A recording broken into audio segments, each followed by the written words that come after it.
Hey everybody, hope everybody is doing well today.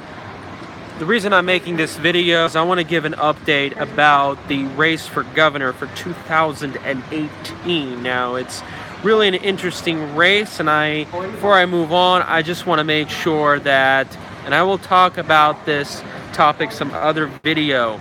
I think the most important issue is the housing market, how prices inflate faster than inflation, and wages, then they crash. We have another round of foreclosures and all these other different problems. And unfortunately, we'll have to see if any of the candidates are going to deal with this. But you've seen a lot of my videos. You've seen me talk about immigration and about the abuse and problems that's coming from certain special interest groups. Particularly the one I've been most critical about is Jim Murren of MGM Resorts International. So let's take a look about the race for governor. Now let's first of all talk about the ones that aren't talked a lot about. And that is, of course, we'll start with Fisher. And Fisher, seems to have a lot of great ideas. He's a businessman. But then again, you've got Schwartz, who has also a lot of great ideas. He's against sanctuary state, and he's against the commerce tax, believe it or not. So perhaps, I guess you could say with Schwartz is that he has more experience, but Fisher is, I think, more of a wild card, a little bit more of an outsider. Now, what is the issue with Laxalt, believe it or not? The issue with Laxalt is that this gentleman, if you look at his campaign contributions, not so pretty. I heard he got campaign contributions from Sheldon Adelson. The Sands basically is what he runs, believe it or not. And I just think that, look, if you're going to be critical of Jim Murren of MGM Resorts, you got to be critical of the donors on the other side. And of course, Sheldon Adelson, like the Koch brothers, is well known to donate massive chunks of money. And just like on the other side, we get Soros and Steyer. So I just have a feeling that Laxalt is likely to be another extension of Sandoval. Probably not as extreme. He did, however, join the lawsuit against the state of California against the sanctuary state. So we'll see if he's able to keep his promise when he becomes elected. The question is, will he lower taxes? Will he have education savings accounts? And why wasn't he there for the Bundys? That is a very, very good question. Then we look onto the other side, particularly Chris G. Now, Chris G, I've met her a lot of times, very sincere woman, appreciate a lot about her. Her donors that she's received isn't too disgraceful as other candidates. But then again, she doesn't talk about repealing the commerce tax, the Sandoval 2015 tax. She doesn't talk about how she's going to put Americans first in terms of immigration policy. And, she talks about how we need more money in schools. But then again, the real issue is that we have certainly a lot of money in schools. The problem is a lot of the money is going to administrators. So we have to make sure that the money we have in our schools is allocated to the classroom itself. Now, the other issue with Chris G is that she's a feminist, and a lot of things about feminism we've had in the last 50 years has kind of destroyed the family, and it's made probably women a lot less happy with their lives 50 years ago. So that's one of the things you have to think about. So, of course, if women want to get jobs and have opportunities, that's fine, but I'm against the propaganda that's telling women that, marriages and children and all these things should be avoided. Certainly, believe it or not. Now, I finally want to get to Sisolak. I meet this guy quite a few times. He gets kind of frightened when he's around me. He gets kind of shaky and stuff, not too pleased. Sometimes I've seen him quite pleased, but I don't know. I guess if he's not too comfortable around me, I probably should be quite suspicious about him. And I think a man like him should do investigation. By the way, both of them are for gun control. My position on guns is don't expect criminals to follow the law, and it's not going to solve the anger problem. That's the root cause. You have anger that's happening in our society, believe it or not. That is the heart of the issue that we have.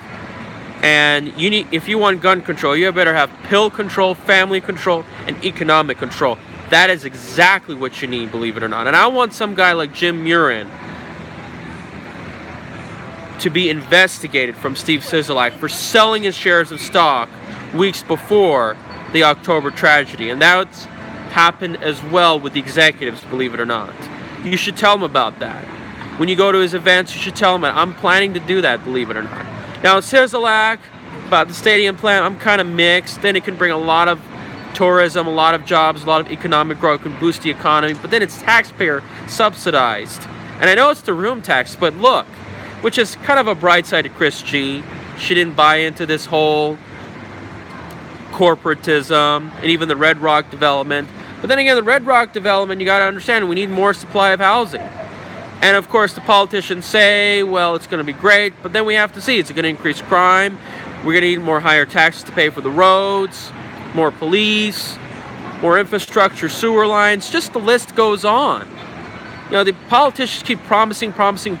They put nice words, but then when you look at his website, Mr. Sisolak, he doesn't really have a detailed plan relative to guys like Schwartz, which I guess you can say is the least flawed out of all the candidates, believe it or not. So Sisolak has a really nice smile when you see his flyers and everything, but the real issue with Sisolak, believe it or not, I think he's just another extension of Sandoval.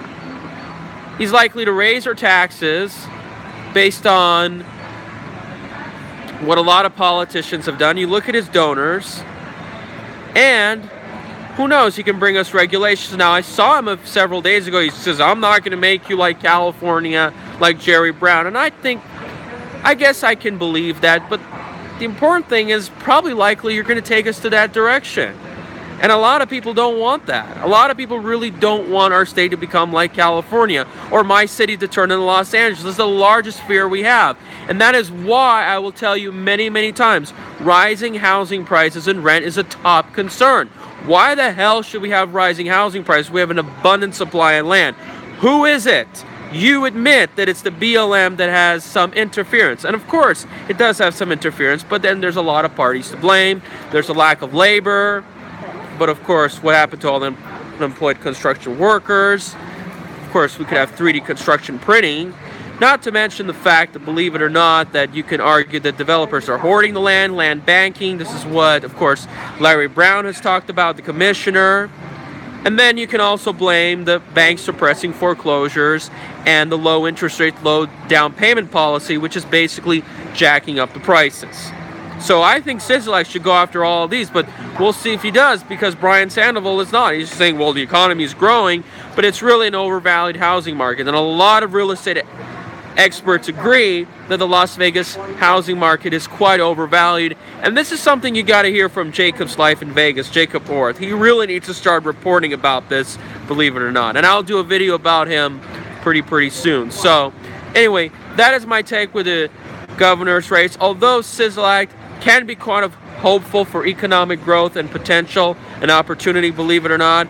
But I want a guy like him to crack down on employers who hire non-legals. And of course, an employment structure that puts citizens first. Because I know there's a heck a lot of other jobs, believe it or not, that citizens can do, especially front counter and gaming dealing. As you can see behind me, looks like there's a lot of people that are foreign-born working at this hotel and casino. Why the hell is this happening? How can you tell me with the youth unemployment rate, the labor force participation rate for young men is lower than it was decades ago, that they can't do those jobs, they don't have the guts to do the skills and training? So we'll have to see. Is Sisolak going to be a good candidate to repair our roads, to repair infrastructure? Let's just think about that. Now, of course, the only upside I guess you can get from Sisolak and Chris G is that they want to raise the minimum wage. And of course, I'm not a huge fan of $15 an hour, but I think sure it can go up to $10 an hour. It's overdue, and we can tie it to the CPI, or maybe with the rent index. This certainly we can do.